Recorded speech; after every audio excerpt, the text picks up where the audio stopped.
Alright, we have Seba's last match of the evening. I started the last two videos hyping him up, and it didn't end well. So for his sake, I'm gonna start humble here. We have Seba on the left playing Sultai Midrange. We have Mark on the right. He's playing Death and Taxes. He's a frequent Death and Taxes player at our LGS. You'll see him come up more often. Seba starting this game on a mulligan to 6, so magic gods and RNG have mercy. this has been a rough night. I'm not gonna spoil the other two matches, but yeah, this has been a rough night. We have Mark going Wasteland Ether Vial. I mean, I'm sure that Wasteland would have been real nice if he didn't have an Ether Vial, but you know, we'll take it. We'll take it. Seba started off on an underground C, and I'm not sure if he's brainstorming in Mark's end step or during his main. Okay, it was Mark's end step. Interesting. Verdant Catacombs immediately cracks it. Like in these kinds of situations, I always wonder: is it better to just hold the brainstorm, just wait for your draw, see what happens, or do you just want to use your mana more efficiently? Because it's kind of an interesting thing to think about. I wonder how your hand affects that kind of decision making. I mean, Seba's deck does have a lot of relevant 2-drops. It has Baleful Strixes. It has Tarmogoyfs. Though, like, I can see a world where you can delay whatever it is you're doing by a turn. And Baleful Strix, the last few years hasn't really looked all that great.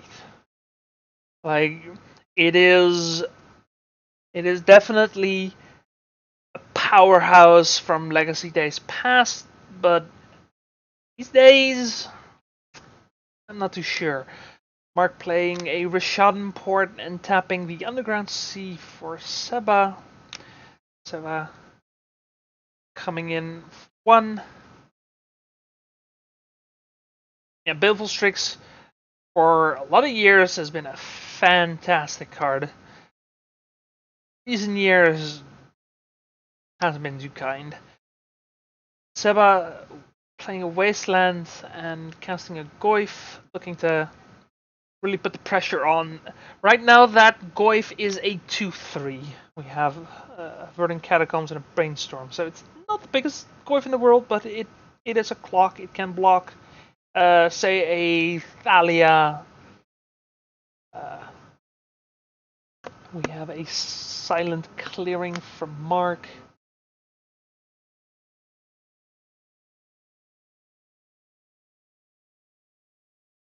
Yeah, there are still situations where Baleful Strix just does things, you know, especially against Delver. It blocks so much. It does so much work, replaces itself. It's just a straight up 2-for-1. It's really good. Against Death and Taxes, Mark now playing a Stoneforge Mystic, which gets forced. Against Death and Taxes, there are creatures that you can take out with it. It's not the greatest against something like Thalia, which we see in Mark's hand. Mark taking out the Underground Sea and then filing in the Thalia. And now Seba is just not able to use that Wasteland aggressively. He needs the mana.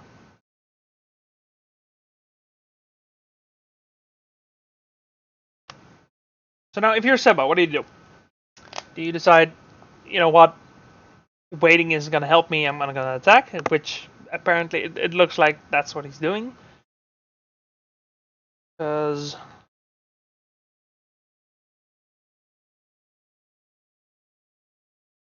there might be situations where you could hold back, like play a land, have some answers, but I think this is not one of those games. Like, did take the damage, which fortunately I don't see a dice from Mark's side here. Not really sure.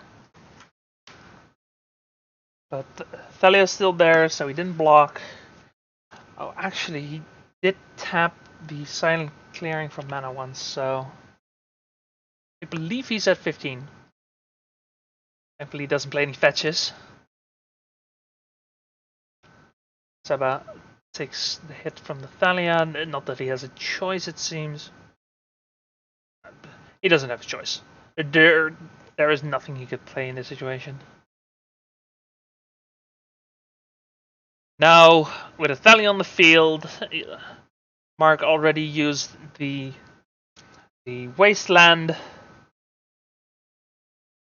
and now this Rishon port is just gonna put in the work. Actually, now I think about it, there's a Stoneforge Mystic in the graveyard, so I think he did an extra point of damage to Mark.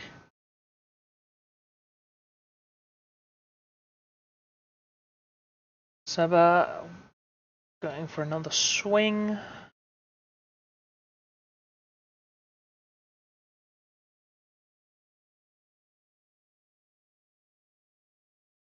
And despite his mana being quite taxed, he does have a bit of a advantage here. Again, that's creature, land, instant, and then one from the bird. That's a 10. Seba very aggressively going for Mark's mana base. Interesting. Mark filing in another Stoneforge Mystic, and that is bad news bears for Seba, definitely. Now, here it's actually really good that he wastelanded the silent clearing, because now the Stoneforge Mystic can't actually put anything into play. And Mark decides to still go for the Batterskull, but he needs white mana to actually put it into play here. So probably still the correct fetch here, but not the best card yet. Mark has made it kind of obvious that he doesn't have any white mana, aside from the silent clearing. He does have a second Rishon port, but he can't activate them both, so it is what it is.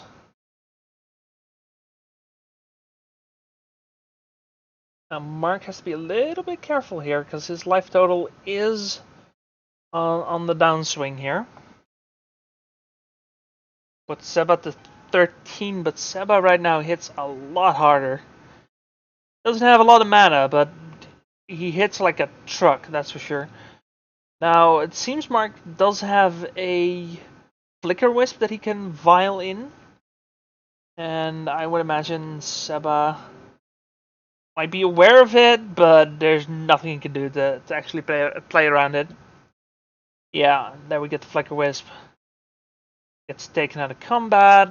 Decides not to block the 1/1 Death Toucher with a 3/1. Goes to 12. Now the Baleful Strix is actually pretty good, because it's really good against the Flicker Wisp. Not so great against the Thalia. It's passable, I guess, against the Stoneforge Mystic. It's not really what you want to be doing against the Stoneforge Mystic, but against a Flicker Wisp, yeah, that's great. Not very great right now, because that Flicker Wisp probably gets a free attack here. But general, the Baleful Strix right now isn't looking too detrimental. I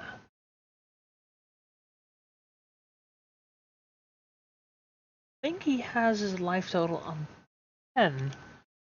Maybe did I miss? Did I over damage Seba here? Like I'm sure about Mark being on 10 here. I'm fairly sure about Mark being on 10 here. So far, it's definitely looking favored for Mark here, despite this Tarmogoyf being a pretty decent threat. Putting Mark to 6. Seba is still clocking. He's not doing much of anything else. And Mark taking a interesting attack here. I'm not sure if I agree with that attack, but I think he made a mistake and just didn't realize it at first. Mark just going to 2 here? Mark going to 2 with 3 Rishadan ports and still 2 blockers left. And from the looks of it, a hand of vials and a swords to plowshares and just not doing anything. Now Seba has at least the wasteland to pay for the Thalia attacks, but Mark needs to block now. And he chumps with the Thalia. He's oh, okay, yeah, no, that's probably the correct play, now that I think about it. Because if he draws the white mana, he can put the Battle Skull into play, and that's gonna have to be how he gets back into this game, I think. But still, this is not where you want to be. This is not where you want to be. Just a handful of white spells with no white mana, and a couple of ether vials, and your opponent with no mana just beating you down.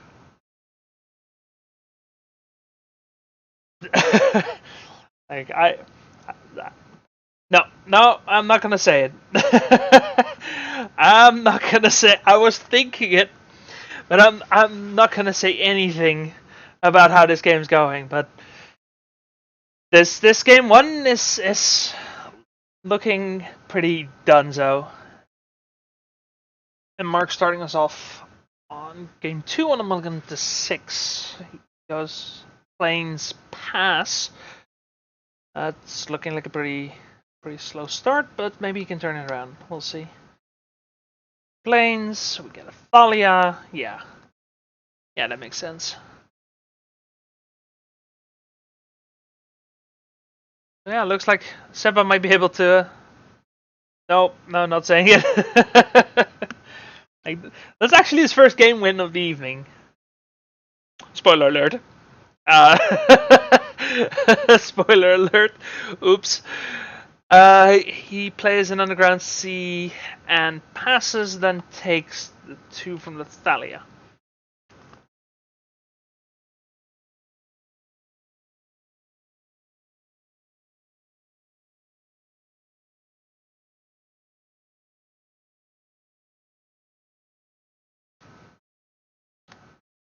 Caracas from Mark, and he says go. What is he? I think he has at least one source to plowshares. I think I see Council's no, I see a Skyclave apparition. Probably waiting for Seba to actually play something that he can hit, but against Seba's deck, I think he want to just slam it and go face. To be fair, he did lose game 1 to a Tarmogoyf that he couldn't answer. That was also just his mana, you know? I see Spirit of the Labyrinth in Mark's hand. as the Thalia beats continue, and the Spirit now coming down. So if Seba is sandbagging some cantrips, now's the time, Seba. Go for it. You got this. Do you got this? Do you have cantrips?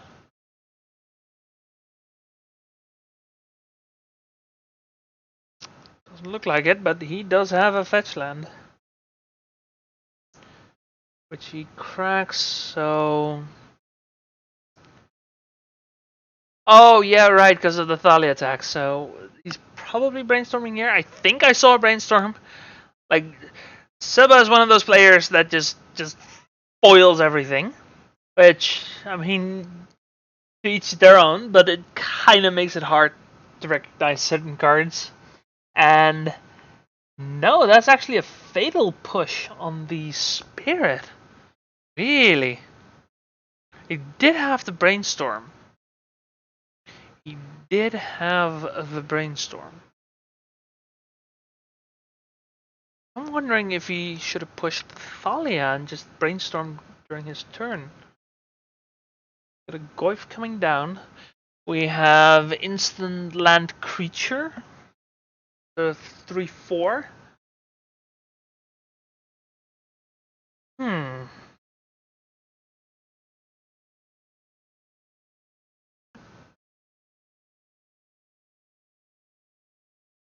Wait, actually, no, the line I'm thinking of wouldn't have worked because he would have needed to brainstorm first and untap, then push.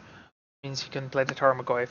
So, Mark trying to cast Skyclave Apparition to get rid of the Goyf, but Seba, fortunately, having a Force of Will.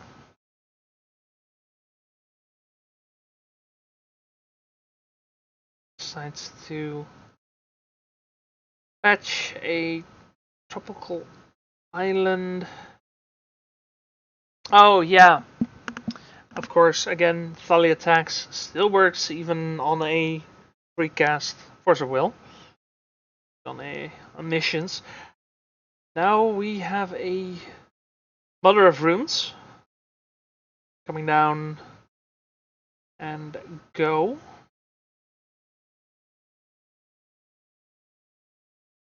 I believe that was a Dace draw by Seba.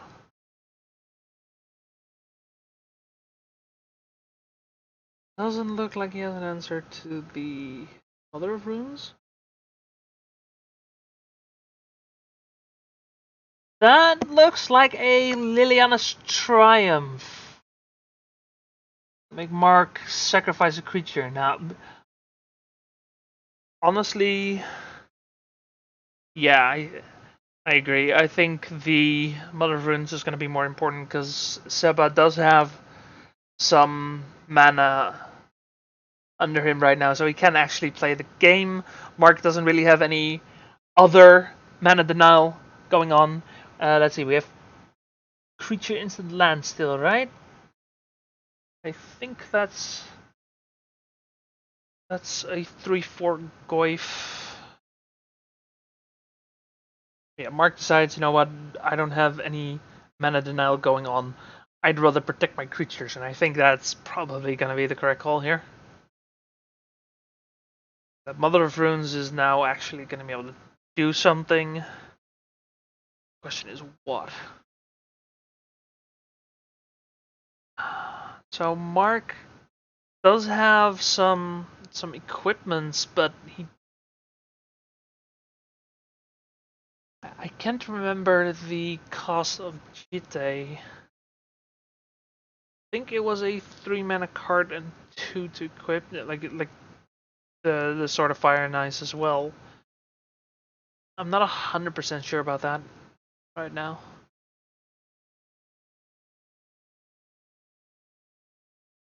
Seba playing a Plague Engineer, and now that Mother of Runes is looking real bad. Real bad. Of course, hindsight's 2020, but if he knew Seba was gonna top deck a Plague Engineer, he probably would have kept the Thalia, because at least Thalia is legendary. And he could have bounced her with Caracas, but them's the beats. Them's the beats. We're going to 14. Plowing the sorts the plowshares. Plowing the Tarmogoyf. You know what I meant. I actually missed a fetch there. But Seba is now at 16, so Flicker Wisp gets dazed. Seba just having all the answers right now. Mark, his last card is a Umezawa's GT, so not really going to be able to do much here. At this point, he's in full top deck mode, and Seba is just in control. Just solidly in control right now. We're going to 12. And Seba hasn't won yet, to be fair. But it is looking pretty damn nice right now. As Uro hits the graveyard, he is at 19.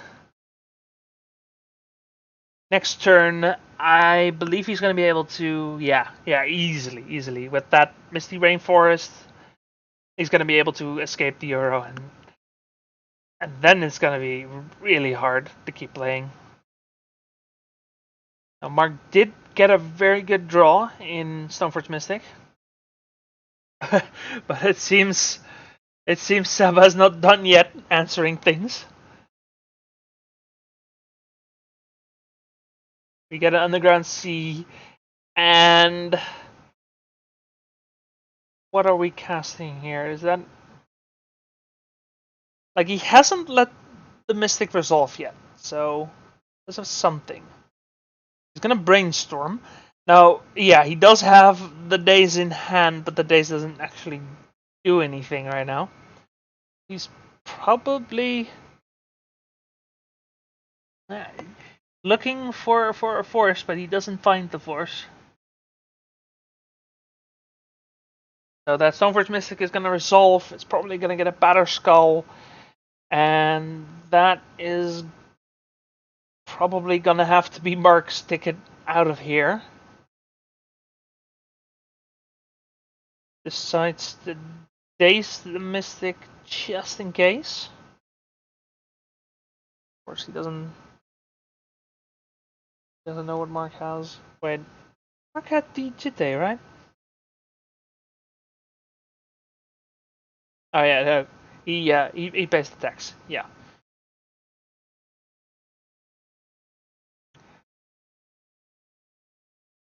So Seba decides, you know what, I'm just gonna texture mana. This Daze isn't gonna do much this game, as Mark's cards are pretty cheap. He has quite a bit of land under him, and Mark is in top deck mode, so he doesn't need the mana anyway.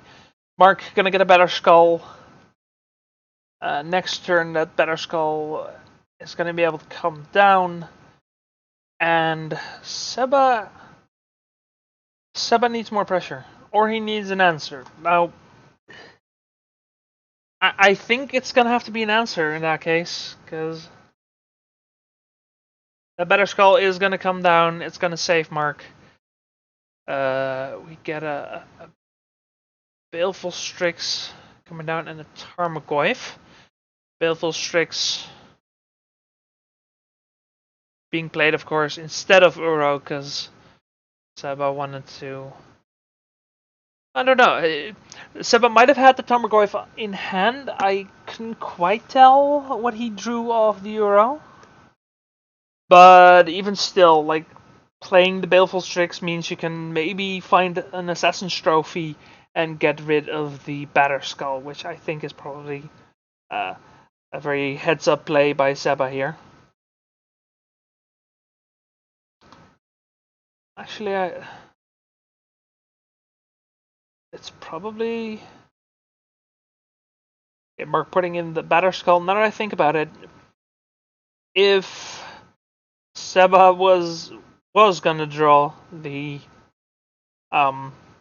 Assassin's Trophy, like, might still have been better to cast the Tarmogoyf anyway?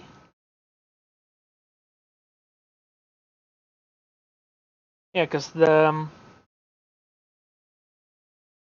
germ would have been sick anyway. You could still theoretically answer it afterwards.